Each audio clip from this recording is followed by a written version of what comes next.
기뻐하며 승리의 노래 부르리. 다 함께 찬양하겠습니다.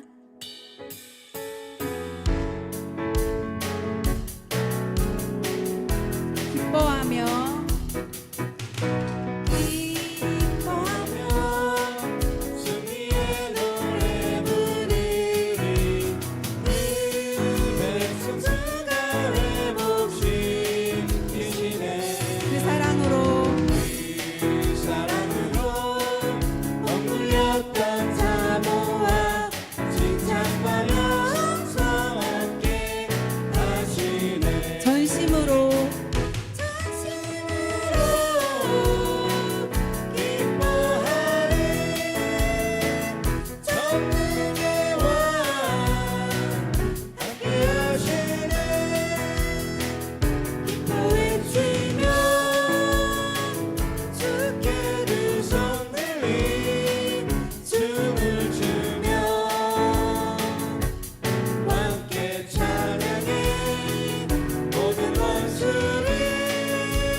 기뻐하며 승리의 노래 부르리.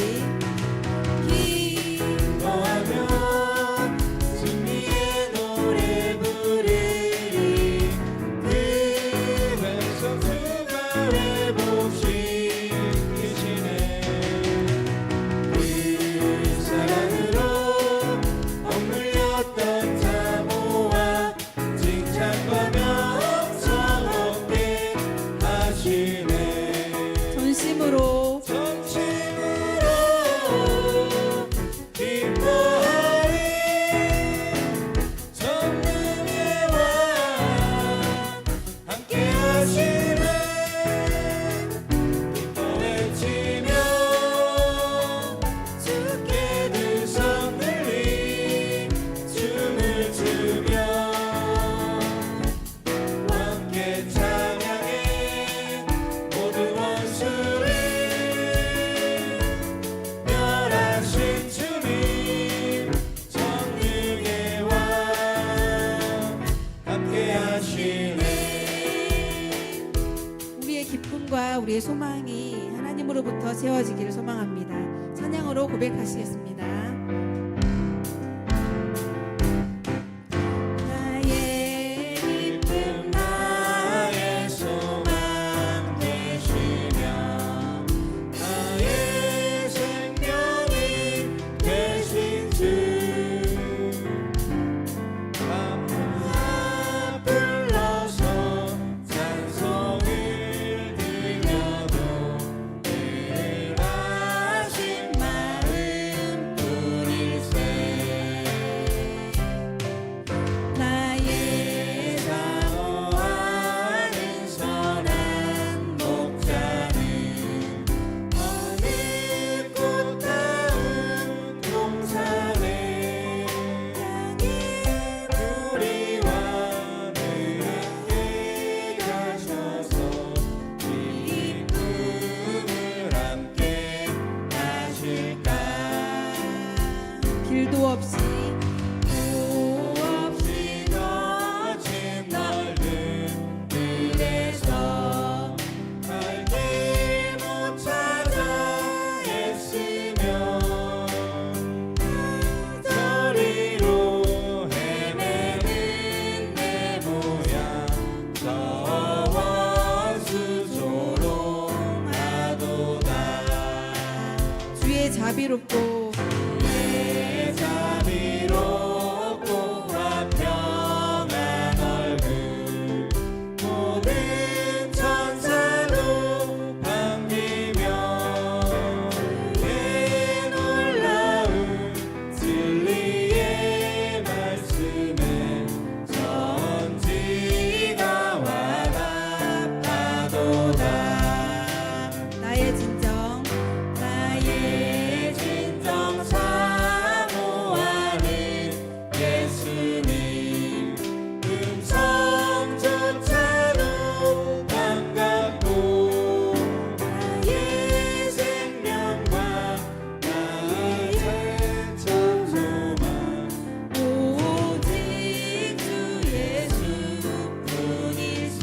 구절 다시 할게요. 나의 진정. 나의 진정 사모하는 예수님 음성조차도 반갑고 나의 생명과 나의 참 소망은 오직 주 예수뿐일세.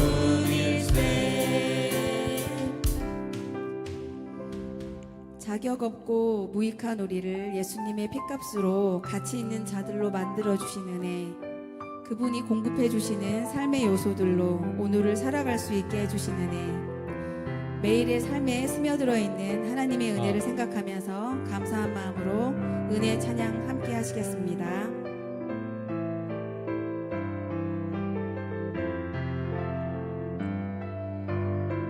내가 누려왔던 모든 것들이 누려왔던 모든 것들이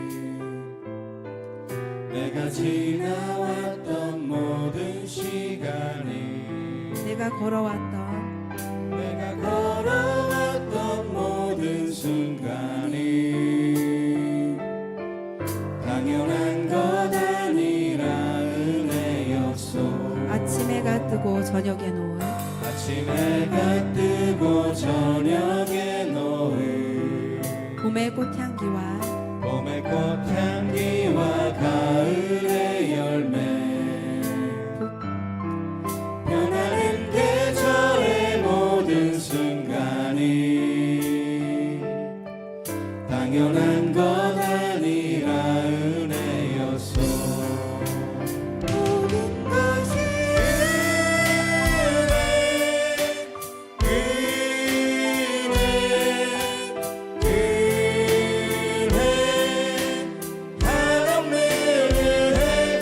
삶에 당연한 것 하나도 없었던 것을 모든 것이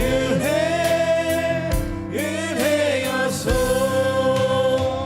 내가 이 땅에 태어나 사는 것, 어린아이 시절과 지금까지 어린아이 시절과 지금까지 숨을 쉬며 살며 꿈을 꾸는 삶,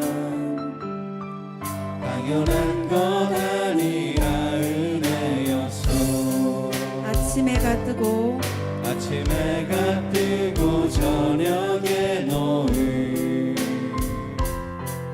봄의 꽃향기와 가을의 열매, 변하는 계절의 모든 순간이 당연한 것 아니라 은혜였소. 내가 하나님의 자녀로 살며 내가 하나님의 자녀로 살며 오늘 찬양하고 예배하는 삶, 복음을 전할 수 있는 축복이 당연한 것 아니라 은혜였소. 모든 것이 은혜, 모든 것이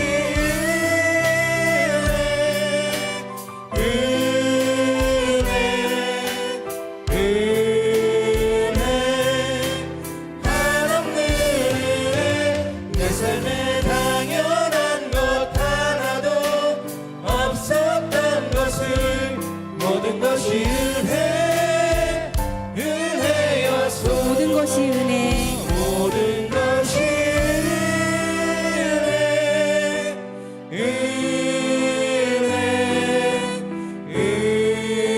은혜 한없는 은혜. 내 삶에 당연한 것 하나도 없었던 것을 모든 것이 은혜였소. 모든 것이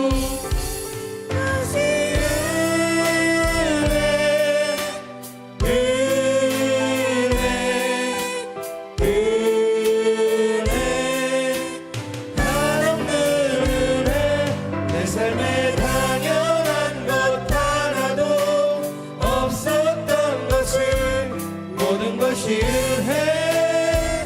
은혜여서. 이 시간 마음에 성령님의 내주하심을 믿고 마음을 다하는 예배가 되길 기도합니다. 온 마음 다해 찬양하시겠습니다. 주님과 함께하는 이 고요한 시간, 주님의 보좌 앞에 내 마음을 쏟네. 모든 것 아시는 주님께 값을 것 없네. 내 맘과 정성 다해 주 바라나이다.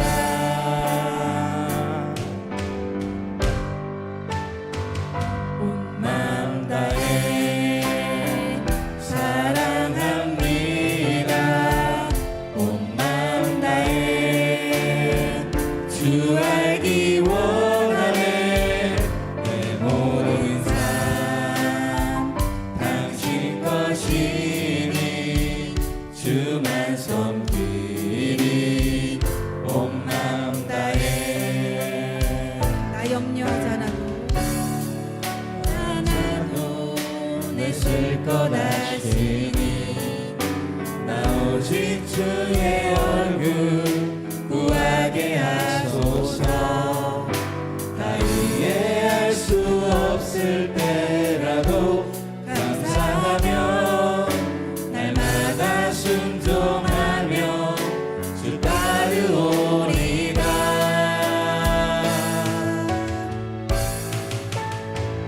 온 마음 다해 사랑합니다. 온 마음 다해 주 알기 원하네. 내 모든 삶 당신 것이니 주만 섬기리. 온 마음 다해 온 마음 다해 사랑합니다. 마음 다해 사랑합니다. 온 마음 다해 주 알기 원하네. 내 모든 삶 당신 것이니 주만 섬기리. 온 마음 다해. 묵상하시면서 예배 준비하시겠습니다.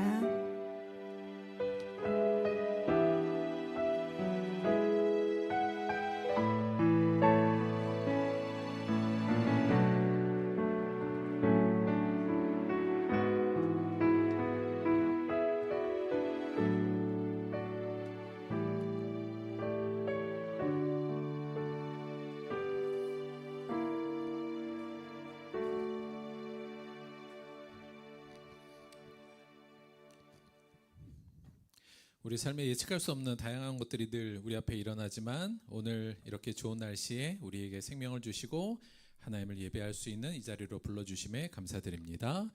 우리 다 같이 묵상함으로 4월 마지막 주 주일 예배 하나님께 드리겠습니다.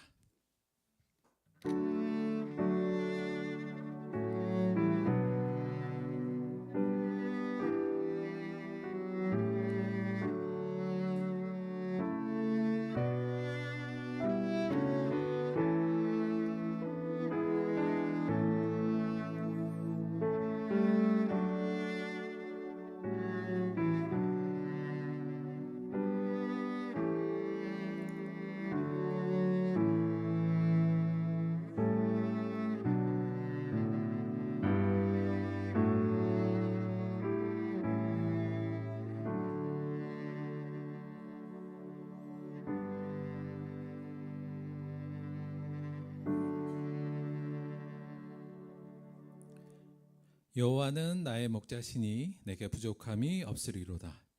그가 나를 푸른 풀밭에 누이시며 쉴 만한 물가로 인도하시는도다. 내 영혼을 소생시키고 자기 이름을 위하여 의의 길로 인도하시는도다. 내가 사망의 음침한 골짜기로 다닐지라도 해를 두려워하지 않을 것은 주께서 나와 함께 하심이라. 주의 지팡이와 막대기가 나를 안위하시나이다. 주께서 내 원수의 목전에서 내게 상을 차려주시고 기름을 내 머리에 부으셨으니 내 잔이 넘치나이다. 내 평생에 선하심과 인자하심이 반드시 나를 따르리니 내가 여호와의 집에 영원히 살리로다. 아멘. 사도신경으로 신앙 고백 드리겠습니다. 전능하사 천지를 만드신 하나님 아버지를 내가 믿사오며 그 외아들 우리 주 예수 그리스도를 믿사오니 이는 성령으로 잉태하사 동정녀 마리아에게 나시고 본디오 빌라도에게 고난을 받으사 십자가에 못 박혀 죽으시고 장사한 지 사흘 만에 죽은 자 가운데서 다시 살아나시며 하늘에 오르사 전능하신 하나님 우편에 앉아 계시다가 저리로서 산자와 죽은 자를 심판하러 오시리라. 성령을 믿사오며 거룩한 공예와 성도가 서로 교통하는 것과 죄를 사하여 주시는 것과 몸이 다시 사는 것과 영원히 사는 것을 믿사옵나이다. 아멘. 오늘은 정경숙 성도님께서 우리를 대표하여 기도해 주시겠습니다.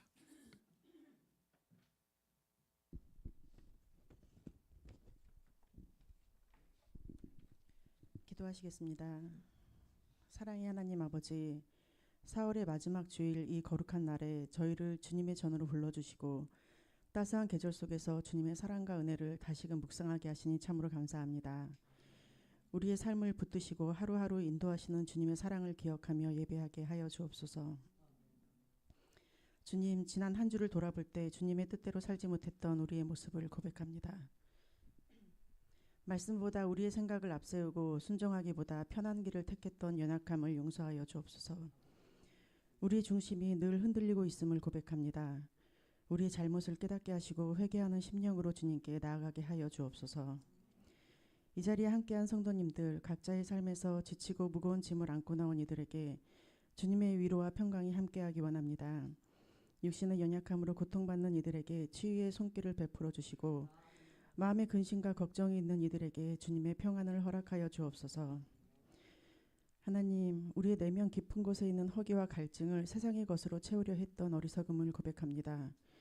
인정받고자 하는 마음과 채워지지 않는 공허함을 세상적인 방법으로 메우려 했던 저희를 불쌍히 여겨 주옵소서. 이제는 오직 예수 그리스도의 생명수로 우리의 심령을 채우기 원합니다. 주님의 은혜 안에 거하는 매일의 삶을 기뻐하고 감사하는 자들이 되게 하여 주옵소서. 성령 하나님, 저희와 늘 동행하여 주시고 우리의 생각과 말과 행동을 주장하여 주시고 매 순간 주님을 의지하며 살아가게 하여 주옵소서. 성령님의 말씀에 귀 기울이고 성령님의 책망과 인도하심에 응답하는 우리들이 되기 원합니다.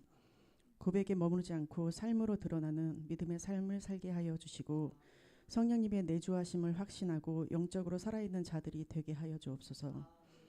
오늘 드려지는 이 예배 가운데 함께하여 주시고 말씀을 전하시는 목사님께 성령의 능력을 더하여 주시어 듣는 모든 성도들이 말씀을 마음에 새기고 돌아갈 수 있게 하여 주옵소서. 우리 교회를 주님의 몸된 공동체로 사랑 안에서 하나 되게 하여 주시고 서로 인정하고 위로하며 주님의 사랑을 흘려보내는 교회 되게 하여 주옵소서. 이 모든 말씀 우리를 구원하시고 생명수 되시는 예수 그리스도 이름으로 기도드립니다. 아멘.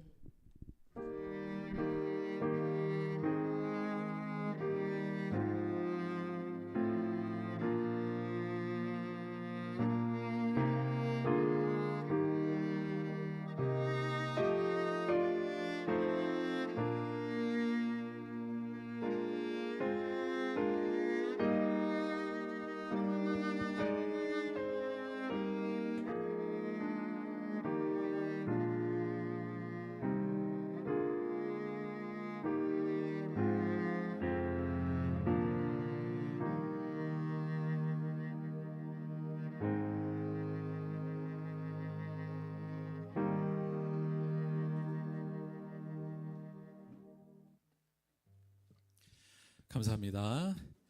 자, 오늘 특송은 우리 우진이하고 영균이 오랜만에 특송할 텐데 우리 듀오 잘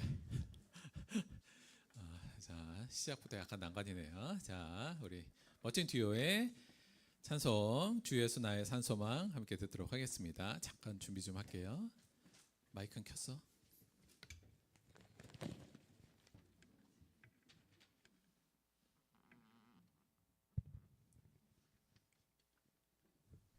자, 일단 박수 한번 주세요. 박수. 감사합니다.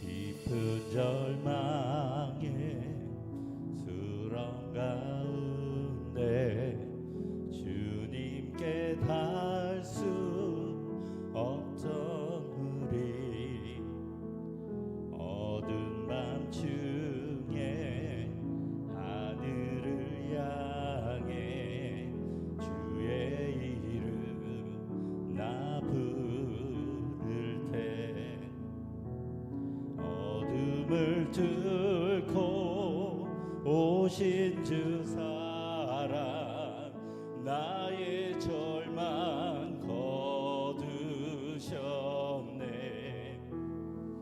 주님의 공로 다 이루셨네. 주 예수 나의 산소망.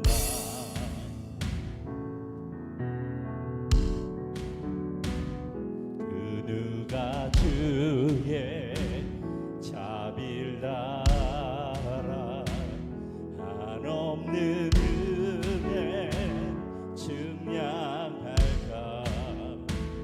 영광을 떠나 이 땅에 오신 죄가 되신 구주 예수. 주의 십자가 내게 말하네. 영원히 난 용납됐네. 아름다우신 왕 나는 주의 것 그리스도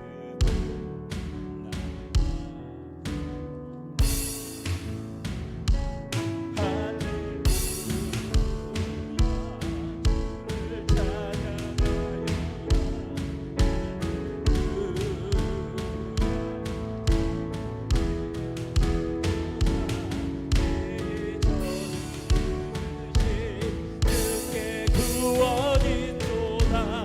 주 예수 나의 산소망.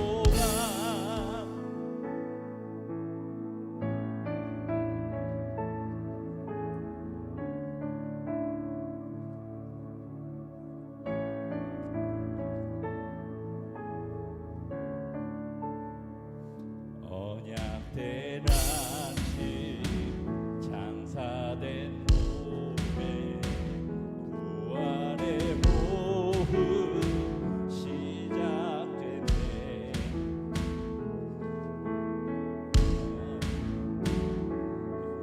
잡고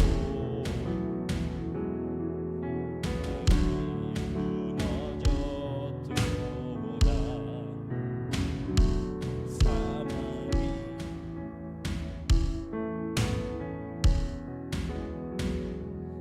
우리를 주장할 수 없네. 유다의 사자 위협찬 보여. 사망이 무너졌도다. 사망이 무너졌도다. 주 예수 승리하셨네.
자, 박수 다시 한번 크게 주세요. 감사합니다. 당황 안 하셨죠? 뭐 저희 늘 예측 범위에 있는 거라 뭐 그러리라 생각했습니다. 하여튼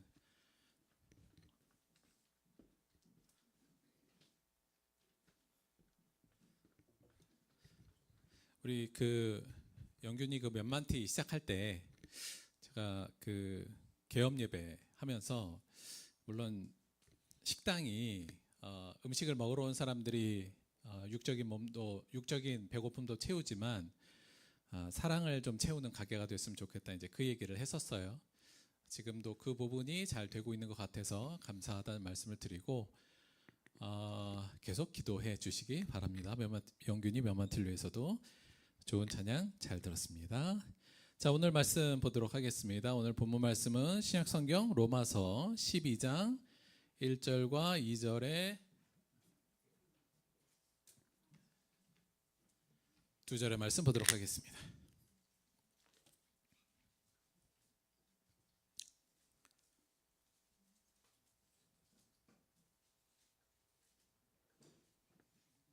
신약성경 로마서 12장 1절하고 2절 두 절의 말씀입니다.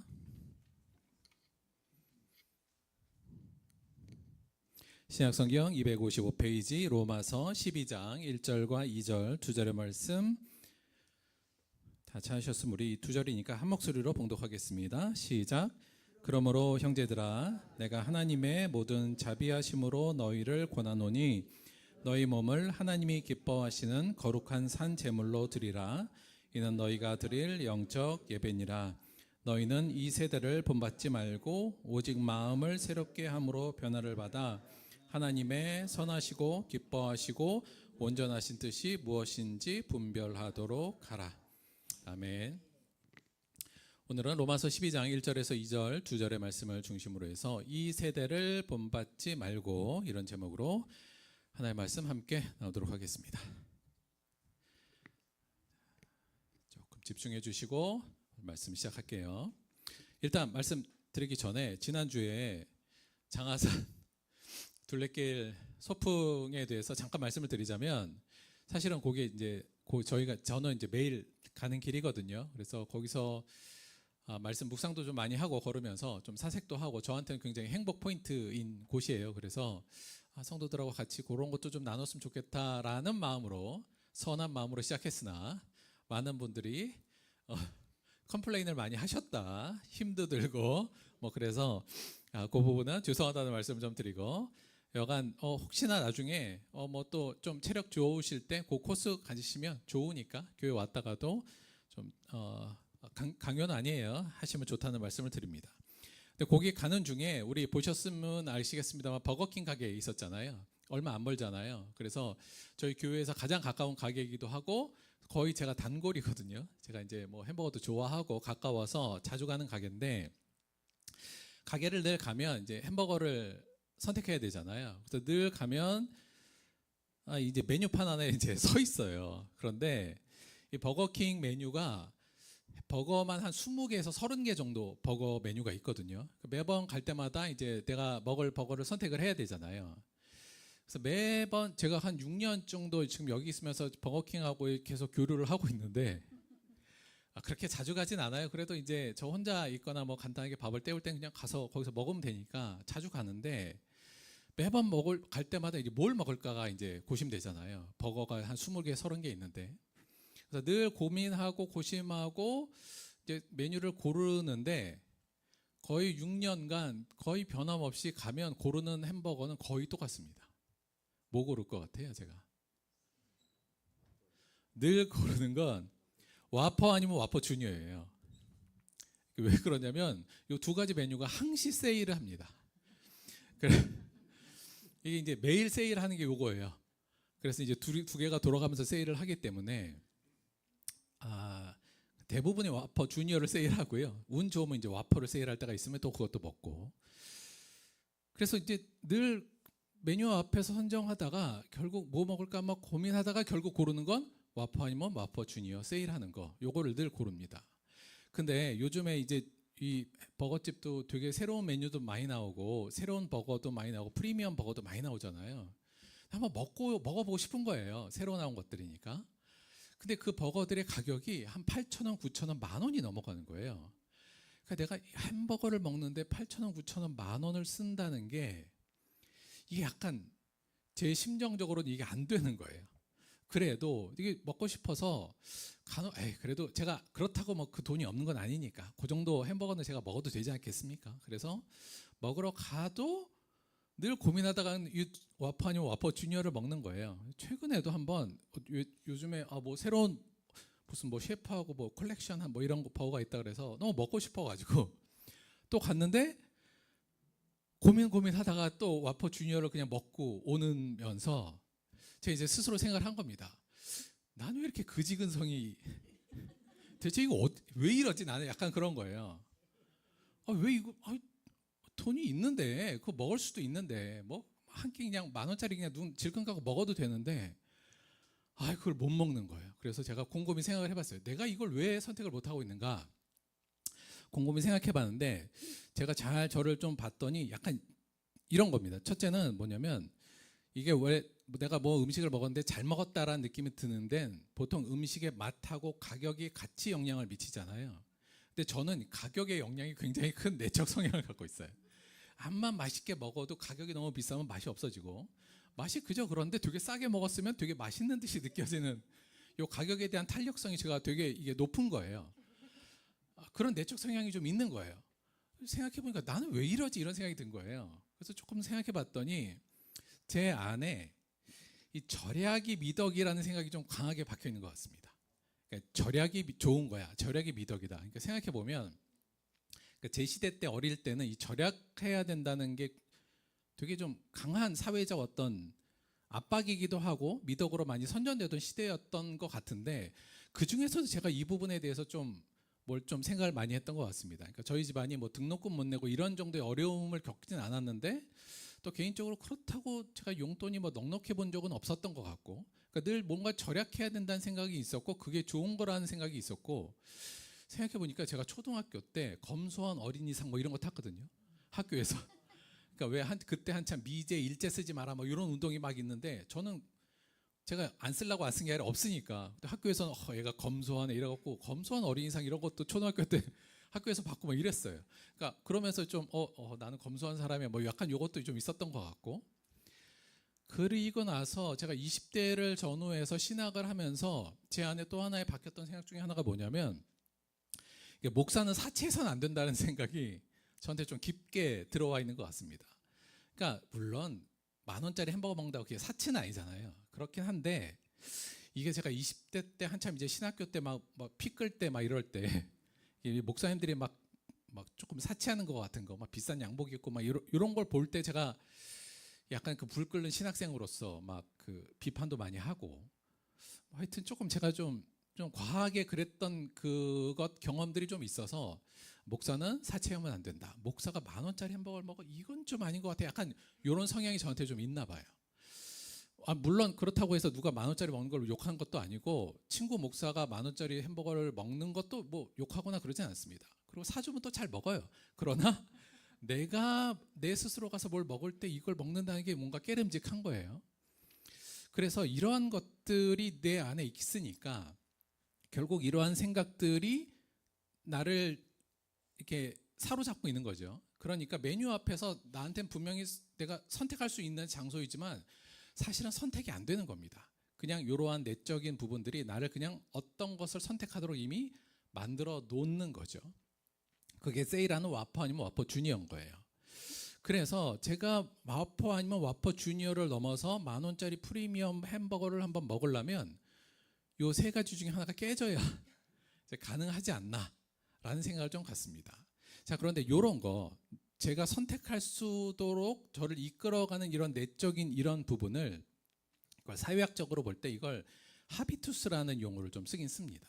그러니까 이게 영어의 헤빗이잖아요, 습관. 근데 그거의 라틴어 고어라고 보시면 되는데, 근데 단순한 습관이라기보다는 내 내면 안에 박혀 있는 일종의 성향 이런 의미로 사회학적으로 이걸 하비투스란 말을 좀 써요. 이 부분에 대해서 조금 더 공부를 좀 해보면 이거 잘 안 보일 텐데 제가 말씀으로 좀 드릴게요. 이 하비투스란 개념이 고대부터 사실은 좀 있었던 겁니다. 그래서 아리스토텔레스도 요거와 비슷한 말을 하기도 했고, 특히나 중세의 토마스 아퀴나스라는 신학자도 이 하비투스라는 개념을 이야기했어요. 그런데 최근에 이 프랑스 사회학자 피에르 부르디웨라는 사람이 이제 연구를 한 겁니다. 어떤 연구였냐면 사회 구조나 환경이 개인의 형성에 어떤 영향을 미치는가, 뭐 이런 연구를 하다가 사회학적 개념으로 이 하비투스를 다시, 뭐 이 사람은 아비투스라고 발음하는데를 다시 가져온 겁니다.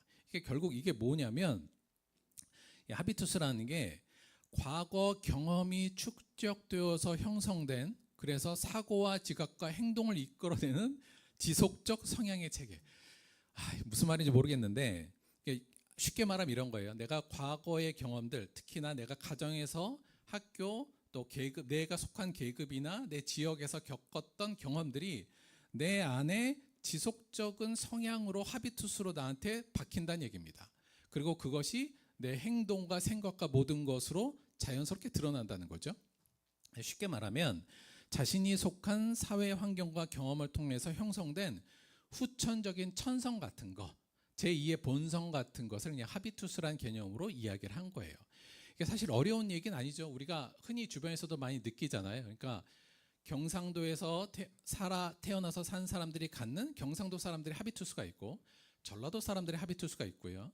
마찬가지로 도시 사람의 하비투스와 시골 사람의 하비투스, 그런 것이 있다는 걸 우리가 일반적으로 알지 않습니까? 결국은 그 개념이긴 한데, 결국 이 하비투스의 특징은 뭐냐면, 특징을 조금만 설명을 좀 드리면, 일단 후천적으로 형성되는 거예요. 당연히 후천적으로 경험과 환경에 의해서 형성이 되겠죠. 그다음에 문제는 이게 몸에 아예 새겨진다는 겁니다. 그래서 우리가 천성이라는 말을 하는 건데, 새겨진다는 것은 내가 의식하지 잘 못한다는 거예요. 그러니까 의식하지 못한 상태로 그냥 튀어나오는 것이 하비투스고요. 결국 근데 이 학자가, 이 사람이 결국 이 개념을 말하면서 얘기하고 싶었던 건 뭐냐면, 그래서 우리 사회의 계급들이 계속 유지된다는 거예요. 그 무슨 말이냐면, 나는 상류층에서 만약에 내가 태어나면 그 상류층의 하비투스가 나한테 전이됐잖아요. 그럼 그 상류층의 하비투스를 갖고 생활하는 사람들은 다시 상류층의 삶을 계속 이어가게 되고, 그러니까 하류층에 있는 사람들은, 그러니까 마치 이런 거죠. 하류층의 사람들에게 두드러지는 하비투스의 특징은 실용적인 하비투스가 이제 오겠죠. 돈이 좀 적으니까. 그러면 그것을 자연스러운 걸로 받아들이고, 그렇게 사는 걸 이상하게 받아들이지 않기 때문에 그 사람들의 자손이나 이런 사람들은 그 하비투스로 인해서 계속 약간 하층민의 삶이 계속 반복된다는 그런 식의 연구 결과를 이제 발표한 겁니다. 그러니까 거기에 하비투스가 큰 영향을 미친다. 이제 이 부분이에요.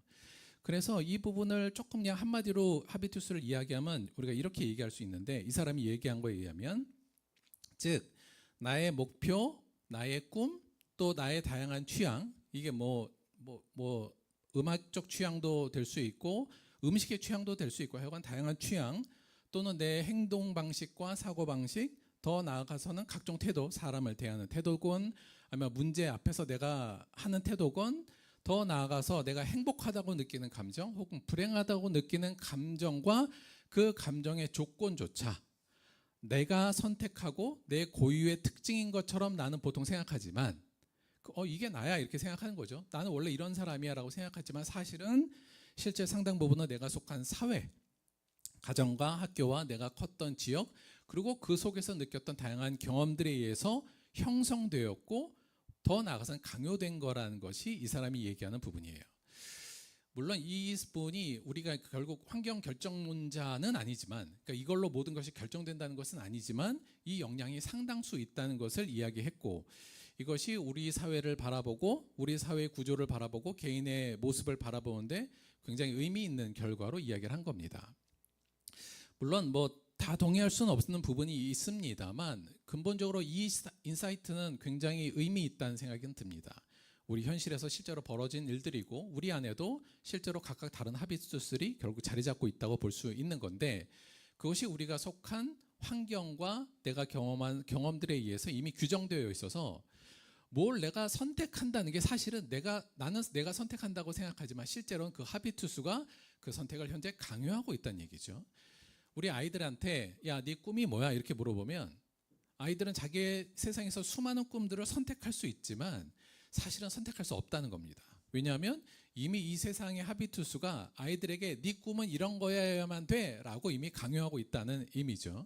그래서 아이들한테 야, 네 꿈이 뭐야 그러면 우리가 알다시피 그냥 몇 가지로 결정되잖아요. 뭐 의사, 판사, 뭐 전문직. 요즘 아이들은 뭐 대박난 유튜버 뭐 요 정도. 그러니까 요즘 시대가 지향하고 바라보는 그 꿈 안에서 선택하기 때문에 결국 아이들의 꿈도 세상의 하비투스에 의해서 이미 규정이 되었다. 이런 식으로 이해할 수 있다는 겁니다.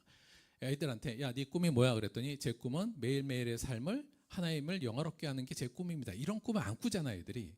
그러니까 그런 꿈은 없는 거예요, 이 세상의 하비투스에서는. 그러니까 아이들이 그 꿈을 선택하지를 조차 못한다는 얘기입니다. 왜냐하면 이미 우리 안에 하비투스가 우리가 선택해야 될 꿈도 목표도 혹은 더 나아가서 행복의 조건과 불행의 조건조차도 이미 그 하비투스가 규정해 놓고 있다는 얘기죠. 조금 이 부분을 조금 더 확장해서 설명을 드리자면 이런 거예요. 결국 우리는 세상이라는 하비투스라는 장막 안에서 태어나죠. 그러니까 세상이라는 하비투스의 장막 안에서 태어나서 그 안에서 살고 경험하고 결국 세상의 하비투스라는 이 세상의 하비투스의 장막에 영향을 받으면서 어찌 보면 형성되고 있다는 얘기입니다. 그러면 세상의 하비투스의 특징은 뭐냐? 세상의 성향, 세상이 갖고 있는 장막적 특징은 뭐냐라고 우리가 이야기할 때 그동안 우리가 세상에 대해서 얘기를 할 때 많이 나왔던 부분이에요. 결국 이 세상에 현재 우리가 살고 있는 세상의 하비투스는 일단 물질주의, 더 많은 것을 소유해야 행복할 수 있다는 물질주의, 또 경쟁에서 이겨야 인정받을 수 있다는 어떤 성공지향주의, 혹은 비교와 경쟁, 타인과 비교를 통해서 내 우위가 드러날 때 내 가치를 인정하고 인정받는 것 같은 거, 소비지향, 소비를 통해서 욕망을 충족하는 거, 쾌락 추구, 또 자기중심주의, 이제 이런 것들의 전체적인 세상의 하비투스 장막이 속에서 우리는 태어나고 그 속에서 각종 미디어와 교육과 각종 경험을 통해서 그것들이 우리 안에 축적되고 있고 따라서 우리 안에는 세상의 하비투스가 이미 내재화되어 있다는 사실 또한 이 이론에 의하면 그렇게 우리가 이해할 수 있는 거죠. 다시 말씀을 드리면 우리는 결국은 보이지 않는 장막 속에서 살고 있는 거예요. 하비투스란 장막 속에서 살고 있어서 내가 선택한다고 생각하지만 사실은 이미 형성된 틀 속에서 내가 생각하고 느끼고 선택하면서 살아가고 있다는 거고 결국 이 세상의 하비투스의 특징에 의해서 우리는 세상의 하비투스가 몸에 새겨지게 되어 있는 상태가 된 거죠. 그래서 돈과 성공을 가치 판단의 기준으로 삼고 또 소비와 쾌락을 통해서 공허함을 채우려고 하고 있고 또 인정과 칭찬에 민감하게 반응하고 거기에 목말라 있고 또 이러한 자신의 욕망을 되게 자연스러운 거, 당연한 거 이렇게 여기고 있다는 겁니다. 왜냐하면 내 안에 이미 하비투스로 자리 잡았기 때문에 이건 너무 당연하고 자연스러운 것으로 쉽게 받아들이고 따라서 이 하비투스가 박혀있는 우리의 삶은 당연히 세속적 특징을 가진 삶으로 살아가게 된다고 우리가 이야기할 수 있죠. 저는 상당히 설득력 있다고 봅니다. 그래서 우리의 삶의 결과로 나타나는 것은 결국 물질과 성공 중심의 삶을 살고 그래서 늘 타인의 시선을 의식하면서 지속적인 욕망으로 달려나가면서 결국은 저는 이 세상의 하비투스가 자리 잡은 사람의 삶의 가장 큰 특징은 저는 불안이라고 봅니다. 그러니까 늘 불안해요. 그래서 늘 불안합니다. 비교, 경쟁, 성공, 물질 뭐 이런 것들이 뭉쳐 있으면 늘 불안할 수밖에 없어요. 그래서 우리는 결국 늘 불안하게 살고 있는 게 현재 우리의 모습이 아닌가라는 생각을 좀 갖습니다. 이러한 전체적인 구도를 이해하는 것이 저는 성경적으로 또는 신앙적으로도 매우 중요하다는 생각을 갖습니다. 사실 이게 우리 안에 이미 많이 내재화되어 있다는 생각이 좀 들어요. 그러니까 가장 기본적으로 세상의 하비투스가 우리 안에 그냥 들어와 있구나라고 느끼는 건 이런 겁니다, 여러분. 부자는 좋은 것이다. 이거에 대해서 여러분 문제 제기를 해본 일이 없잖아요. 그렇죠? 이거 문제 제기를 해본 적은 없습니다. 그럼 어떻게 부자가 될 것이냐 이거에 대해서 우리가 고민을 하지만 부자는 좋은 것이라는 세상의 하비투스의 가장 핵심적인 어떤 뭐랄까요 성향 이거에 대해서 사실 우리는 살면서 문제 제기를 안 하고 있거든요. 근데 계속적으로 말씀을 드렸지만 성경에서는 부자가 좋은 거라고 얘기한다고요? 아니라고 말씀을 드렸어요. 그러니까 부자는 좀 위험한 거야 라고 얘기하지 성경에서는 부자가 좋은 거라고 얘기한 걸 저는 본 적이 없습니다. 그러니까 이게 우리가 이제 내가 그렇게 보고 싶으면 볼 수는 있지만 성경적으로 보자면 성경에서는 부자가 되는 것을 극도로 경계하고 거기서 오는 다양한 부작용들에 대해서 경고하는 내용이 굉장히 많지 부자가 좋은 것이라고 명하지 않아요. 그러나 성경이 분명히 그렇게 얘기해도 불구하고 우리 머릿속에는 부자는 좋은 것이라는 거에 대해서 의심하지 않습니다. 자연스러운 거라고 생각하죠. 그래서 기독교인들도 부자가 되는 거에 대해서 아무런 거리낌 없이 그 방향으로 달려나가면서도 너무나도 자연스럽고 당연한 것으로 여기는 경향이 많죠. 사실 비슷한 것 중에 하나가 제가 가장 또 생각하는 것 중에 하나 이겁니다. 교회는 부흥해야 한다. 여기에 문제 제기를 해본 적이 별로 없죠. 왜냐하면 교회는 세워지면 계속적으로 부흥하는 게 선이고 좋은 거라고 우리가 그냥 쉽게 받아들이지 않습니까? 그러니까 세속의 하비투스, 큰 게 좋은 거, 많은 게 좋은 거, 이 하비투스가 우리 안에 들어온 건데 사실 성경으로 보자면 성경에서 교회는 커져야 된다는 개념을 저는 발견할 수는 없다고 봅니다. 물론 복음은 널리 전파되어야 되지만 개교회가 크게 성장하고 더 커야 된다는 이야기는 사실 성경에는 없어요. 오히려 교회의 본질을 잘 수행하기 위해서 적당한 크기는 그럼 어느 정도인가 이 문제 제기를 저희가 하면 모르겠는데 그리고 그거에 대해서는 이야기할 수 있겠지만 교회는 계속 커져야 된다. 이제 개척을 하면 100명, 1000명, 10,000명으로 계속 커지는 게 좋은 것이다라는 것은 성경적으로 볼 때는 옳지 않습니다. 오히려 교회 역사적으로 보면 교회가 몸짓이 커지면서 부패하고 망가지는 경우가 훨씬 많았죠. 따라서 우리 안에서 제대로 된 우리가 생각을 갖고 있다면 대체 그렇다면 교회가 그 본질적인 어떤 사명을 감당하기 위해서는 어느 정도 사이즈가 가장 좋은 건가? 이거는 논의할 수 있으나 이런 논의 아예 이런 것도 없이 그냥 교회는 부흥해야 된다는 것을 그냥 받아들이면서 나아갔던 우리 교회의 과거의 모습이 오늘날 교회에 많은 어려움을 저는 주고 있지 않나라는 생각을 갖습니다. 즉 세상의 하비투스가 이미 우리 안에 깊게 들어와 있다고 볼 수 있다는 거죠. 자, 저는 오늘 이 시점에서 그래서 이 상황 자체를 이해하는 게 매우 중요하다고 봅니다. 오늘 말씀 안에서 그 부분을 조금 더 자세하게 한번 말씀을 좀 드려볼게요. 자, 오늘 본문 말씀은 로마서 12장 1절하고 2절이에요. 저희가 좀 자주 보는 말씀이기도 한데 잠깐 다시 설명을 좀 드리자면 이 본문 자체가 갖는 굉장히 중요성이 있습니다. 이게 뭐냐면 로마서라는 좀 중요한 성경 안에서도 로마서 1장부터 11장까지 전체 내용은 결국 뭐냐면 우리가 잘 아는 그 이신칭이 결국 하나님 한마디로 말씀드리면 우리가 하나님께서 우리에게 과분한 은혜를 주셨다는 내용이에요. 결국 그러니까 그 은혜 우리가 믿음으로 그래서 예수를 통해서 구원의 길이 열렸고 우리가 다시 하나님을 아바 아버지라 부를 수 있는 자가 되었다. 이제 이 은혜를 주셨다라는 게 11장까지 얘기예요.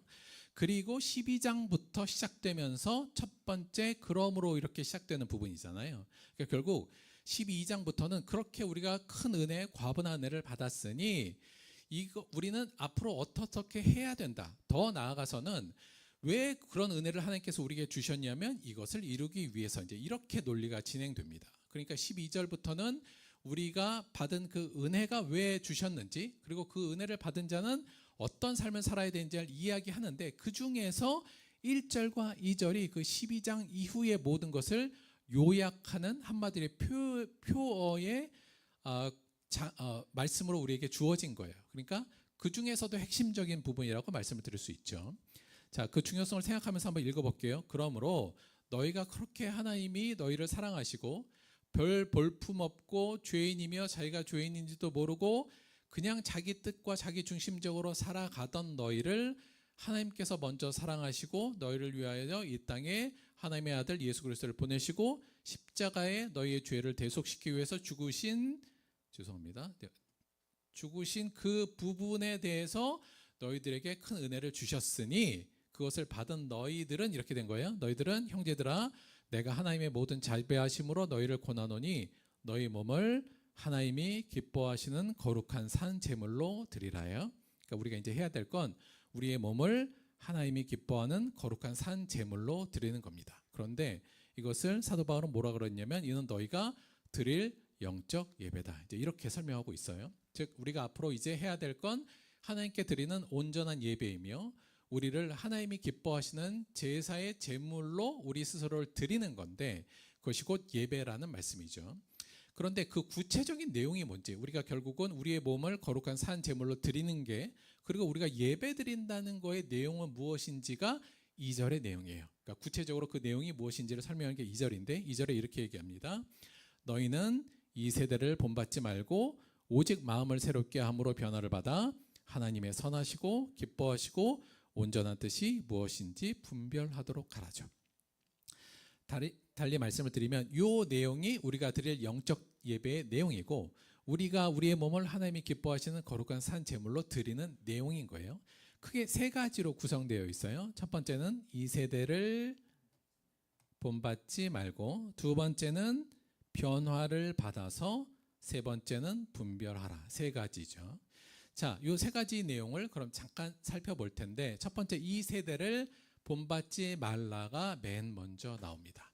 여기서 이제 본받지 말라 이 내용에 대해서 저희가 약간 공부를 해보면, 이게 그 원래 원어적 의미로 요 본받지 말라의 의미 자체가 뭐냐면, 이게 이제 그 어떤 형틀 있잖아요. 어떤 틀로 찍어서 무언가를 만들어내는 개념의 단어가 이 원어예요. 그러니까 영어로 conform 하면 뭘 순응하다는 의미인데, 여기 form이 있잖아요. 형태. 그러니까 형태로 만들어짐을 당하지 말라. 이게 수동태형이에요. 그러니까 너희는 이 세대가 너희를 찍어 누르는 형태대로 너희가 폼을 형성되면은 안 된다는 거죠. 근데 여기는 수동태잖아요. 근데 우리말에 번역할 때는 이 세대를 너희가 본받지 말라 이러니까 제가 볼 때는 원어 의미를 정확히 해석하지는 못한 것 같아요. 번역하지. 왜냐하면 수동태의 의미 자체는 뭐냐면, 이 세대가 나에게 어떤 폼을 규정하고 그것으로 나를 만들려는 것을 내가 의식하지 못하게 되거든요. 보통은. 근데 이게 본받지 말라는 내가 뭔가 의식하고 본받는 개념이니까 그 의미가 조금 더 퇴색된 의미가 있어요. 즉, 이 의미는 이렇게 이해하시면 더 좋을 것 같아요. 이 세대를 본받지 말로는 결국 세상의 하비투스라는 틀에 내가 무의식적으로 주조되는 것을, 그러니까 세상이라는 하비투스가 나를 어떠한 만들어가는 그 형태대로 나를 허용하거나 방치하지 말라는 겁니다. 순응하지 말고 거기에 대응하라는 거예요. 근데 여기서 하나를 더 플러스하자면 의식을 가져야 이게 가능하잖아요. 그러니까 의식적으로 이 세대가 너를 규정하려고 하는 그 하비투스의 틀을 거부하라는 얘기가 이 세대를 본받지 말고의 중심적인 내용입니다. 그것을 거부하고 그 다음에 어떻게 돼요? 변화를 받는다는 이야기 자체는 이게 트랜스폼이에요. 여기도 폼이 나와요. 그러니까 변혁되라는 얘기죠. 그러니까 전에 있었던 네의 모습을 새롭게 변화시키는데, 그 변화의 결국은 내용 어떤 모습을 우리가 변형되기를 원하고 있냐면, 전체적인 내용을 살펴보자면 결국 예수의 하비투스로 우리가 변화됨을 이야기하고요. 이걸 변화시키는 그럼 주체는 누굴까요? 그게 성령님이란 얘기입니다. 우리가 지난주에도 말씀을 드렸지만 성령님이 우리한테 와서 하신 게 뭐예요? 죄에 대하여, 의에 대하여, 심판에 대하여 우리에게 새롭게 알려주신다는 말씀이 핵심이죠. 그러니까 뭐가 죄인지를 우리에게 다시 알려주시고, 무엇이 좋고 의로운 것인지를 우리에게 깨닫게 하시고, 진짜 심판자가 누구인지, 무엇을 경계하고 우리가 신경 써야 될지를 제대로 알려준다는 거죠. 우리가 신경 써야 될 건 세상의 하비투스, 세상의 판단, 세상의 인정이 아니라 하나님의 인정이며 하나님의 하비투스로 우리가 그래서 변화되는 게 필요하다는 것이 결국은 뭐예요?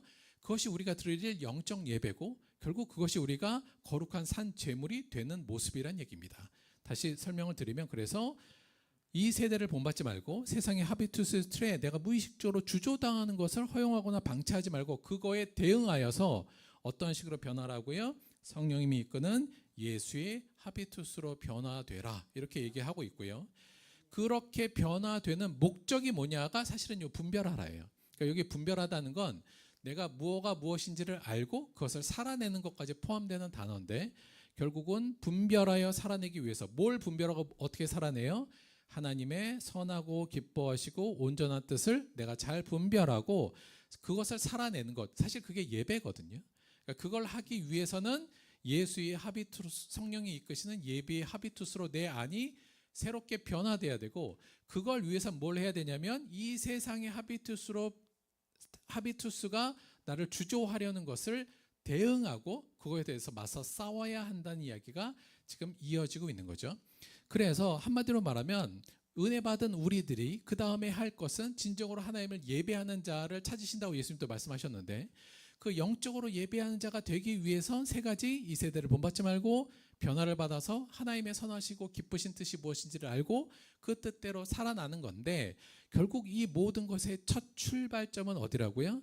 이 세대를 본받지 말고에 있다고 볼 수 있습니다. 따라서 이 부분이 너무 중요한 거예요. 이 세대를 본받지 않는 것, 이 세대가 이 세상이 나에게 강요하고 있는 나의 내용, 나의 하비투스를 내가 거부할 수 있는 것이 매우 중요하다는 얘기입니다.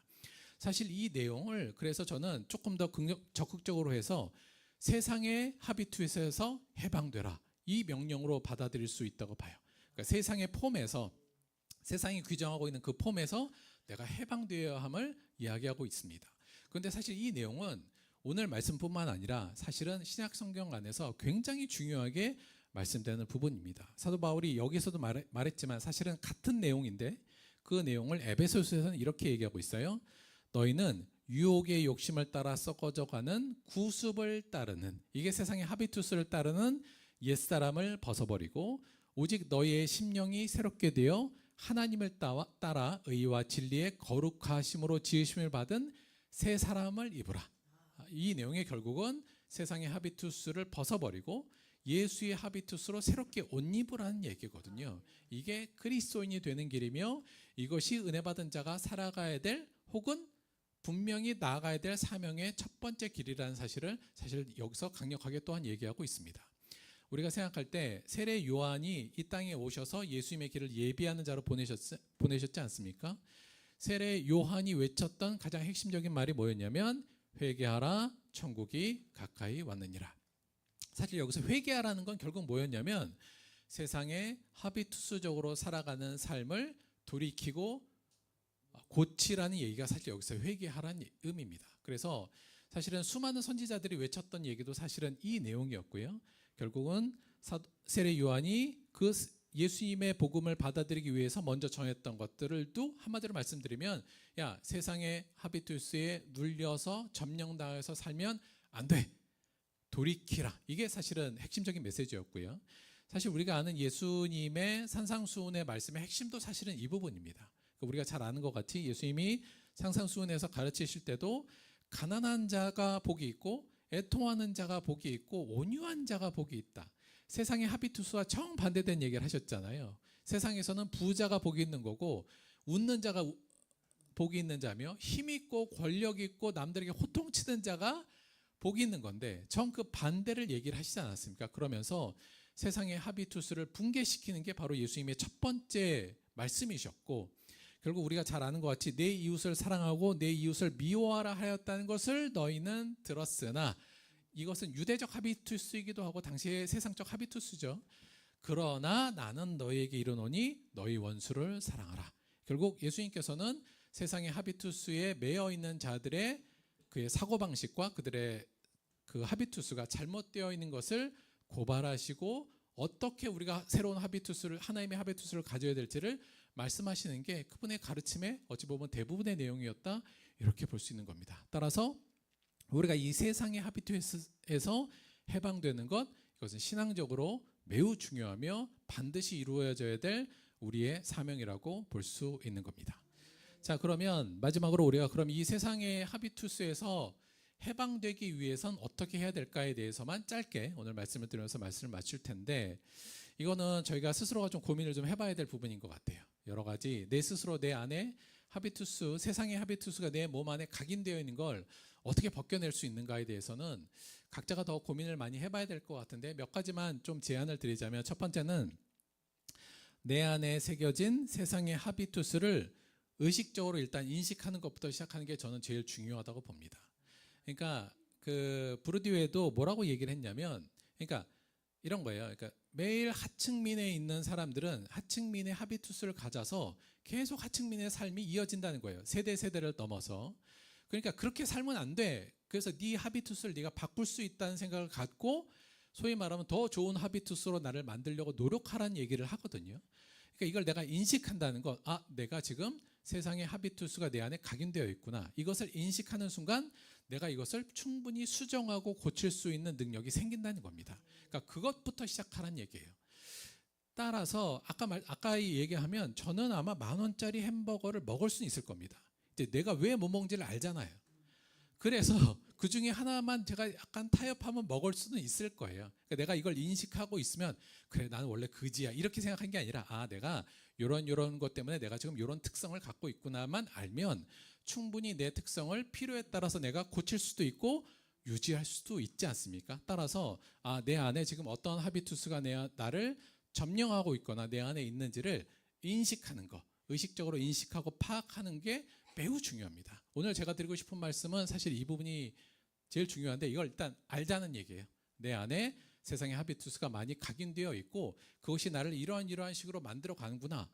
사실은 하나님의 말씀에 의하면 이거 전혀 불안할 일이 아닌데 내가 세상의 하비투스 때문에 불안하는구나.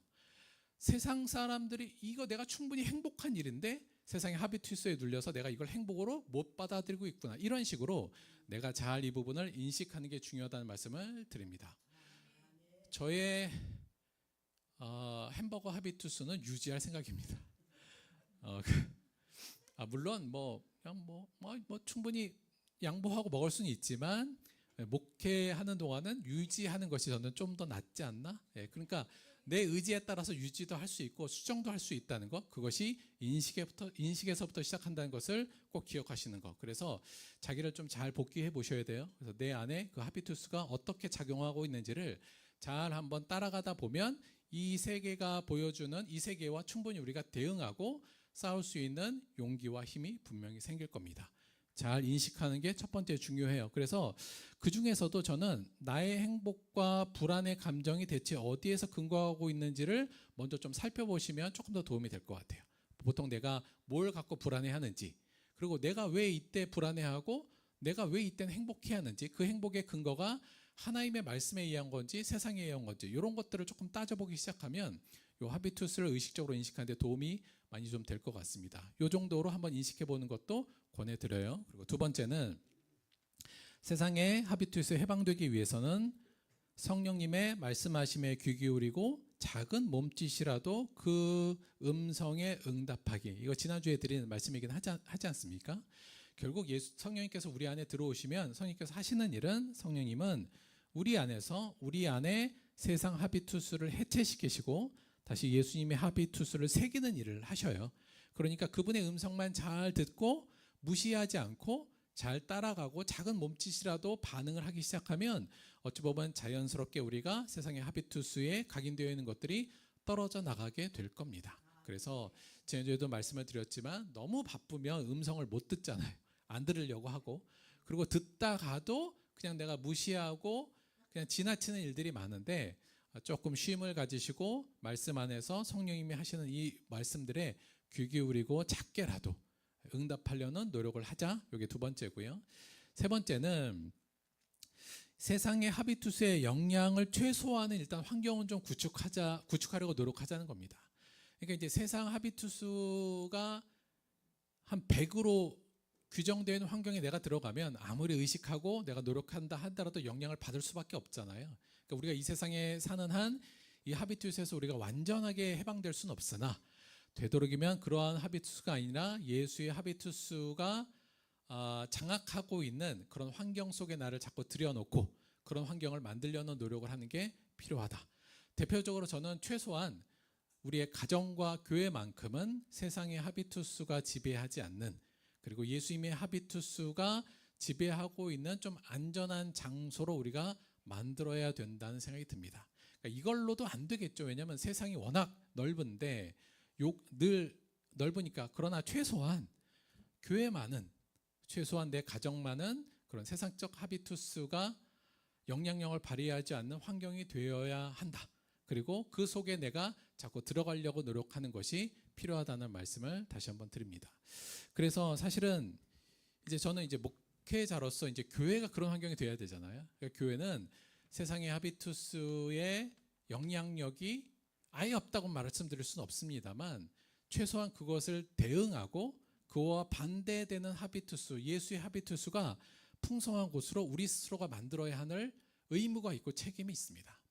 죄송스럽게 물론 뭐 말하는 것도 체크하냐 이럴 수는 있는데, 그래서 되도록이면 교회 와서는 예배 드리고 서로 대화할 때도 이제 조금 그러니까 이제 그러니까 좀 좋은 얘기, 여기서 좋은 얘기라는 건 결국 예수님의 하비투스와 관련된 얘기를 하는 게 좋은데, 우리가 보통 교회 와서도 예배 드리고 나서는 또 세상 하비투스 얘기가 우리 안에 늘 퍼지거든요. 그런 것들은 조금 저희가 볼 때는 좀 제한하고 조심하는 게 좋지 않겠나. 개인적으로 말씀드립니다만, 저는 여간 교회는 그런 세상적인 질서가 움직이지 않는 환경을 만들기 위해서 몇 가지 지금 조치하고 있는 걸 몇 번 말씀을 좀 드리지 않았습니까? 거기에 부응해서 우리도 교회를 세상의 하비투스가, 우리 아이들이 교회 와서만큼은 세상의 하비투스가 아니라 예수님의 하비투스를 자연스럽게 받아줄 수 있는 장소가 되어야 하기 때문에, 그러한 모습으로 만들고 노력하고 그 안에 나를 위치시키려는 노력을 함께 하는 것이 선행됨이 필요하다. 마지막으로 이렇게 말씀드릴 수 있을 것 같습니다. 마지막으로 이렇게 말씀드릴게요. 나는 세상이 내 안에 새겨넣은 하비투스를 단호히 거부하고 예수님의 하비투스로 나를 물들이는 과정, 그것이 곧 예배라는 사실을 분명히 이해하시기 바랍니다. 여기 와서 예배 드리는 거 좋습니다만, 진짜 하나님께 예배하는 영적 예배가 되는 건 내 안에 있는 세상적 하비투스를 거부하는 것부터 시작합니다. 그리고 그 거부는 인식에서부터 시작된다는 말씀을 드렸어요. 오늘부터 세상의 하비투스가 나를 조종하도록 놔두지 말고 예수의 하비투스가 내 안에서 나의 삶과 행동과 나의 모든 취향을 결정질 수 있도록 만드는 이 목표를 향해 함께 달려가는, 그래서 하나님이 찾으시는 진정한 예배자의 모습으로 우리 교회와 우리의 가정과 우리의 각자가 세상에서 빛과 소금의 역할을 감당하는 모습으로 변화될 수 있도록 노력하는 저 여러분이 되기를 주님의 이름으로 축원드립니다. 네, 말씀 생각하시면서 함께 잠시 기도하도록 하겠습니다.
우리를 구원하시고 우리를 살리기 위해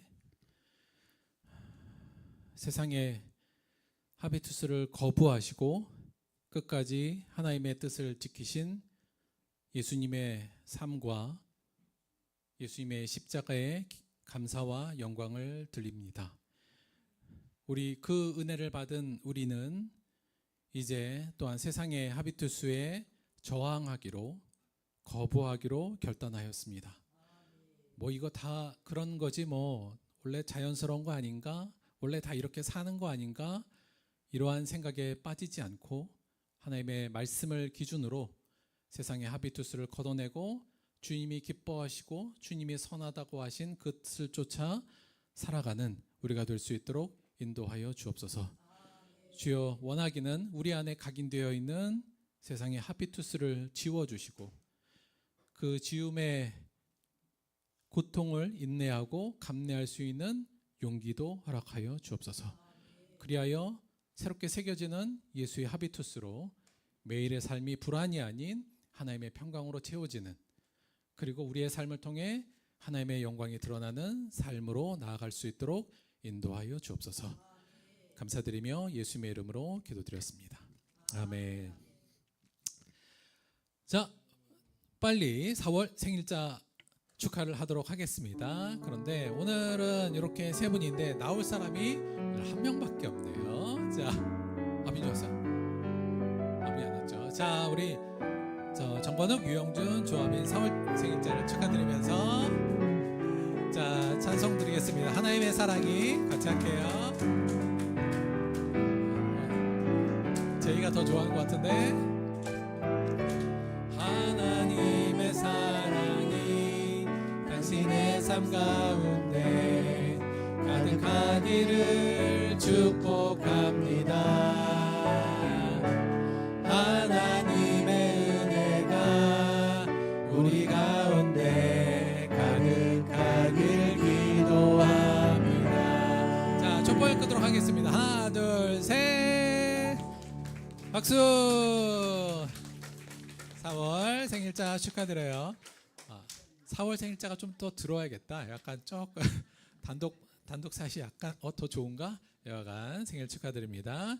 자, 5월 대표기도 명단 발표하도록 하겠습니다. 두구두구두구두구. 일정 안 맞으시는 분들은 저한테 다시 말씀하시면 됩니다. 이렇게 5월 대표기도 명단 자, 이렇게 시작되니까 다음 주 전에요. 자, 이렇게 된다는 거 말씀을 좀 드릴게요. 자, 광고 말씀 몇 가지 드리면 저희가 조금 요즘 그러니까 저희가 다다음 주 5월 10일 날 저희 6주년 기념 예배이기도 한데 어버이주일이기도 하고 말씀드린 것 같이 초청장치 하기로 했던 거 아시죠? 그래서 다다음 주라는 거 다시 한번 말씀을 드리고 가족분들 중에 아니면 지인들 중에 함께 예배드릴 수 있는 분 초청해서 오시는 거 다시 한번 생각해 주시고 명단을 우리 사모님한테 꼭 좀 주셨으면 좋겠어요. 그래서 조금 준비할 수 있도록 도와주시고 그걸 위해서 저희가 또 오늘 또 준비도 많이 하고 또 연습해야 될 것도 조금 있고 해서 오늘 마지막 주 저희 기도하는 주잖아요. 그래서 안 할 수는 없기 때문에 저희가 점심 먹고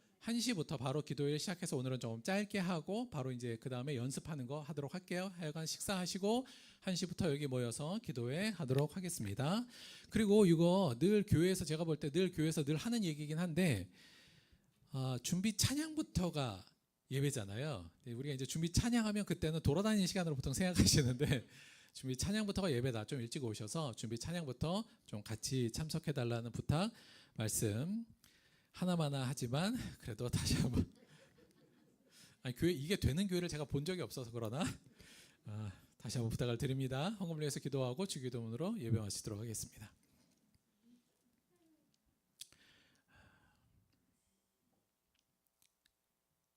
하나님, 우리의 눈을 열어주셔서 우리 안에 우리를 지배하고 있는 것들이 무엇인지 보게 하여 주옵소서.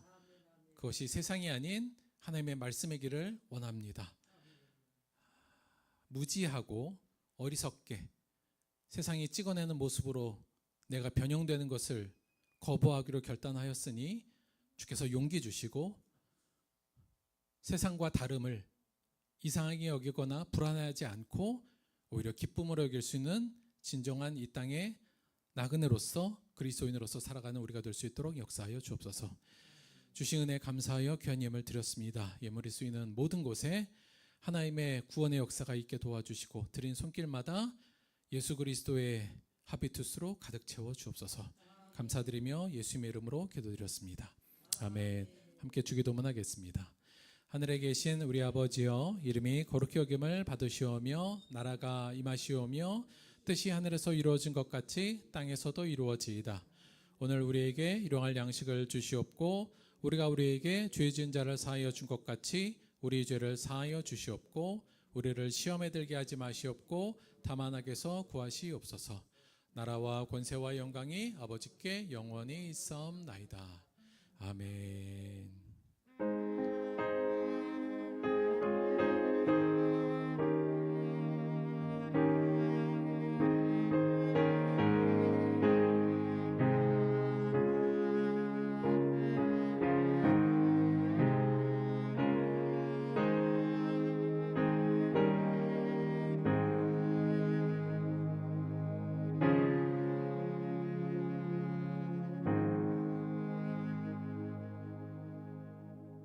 하나님께 감사의 박수 드리겠습니다. 수고 많으셨습니다. 자, 1시부터 기도회 하고 바로 연습할 게 저희 많아요. 찬양팀도 있고 저희 특성팀도 있고 그래서 일단 1시 빨리 식사하시고 오늘은 1시 때까지 예배당에 모여주시기 바랍니다. 감사합니다.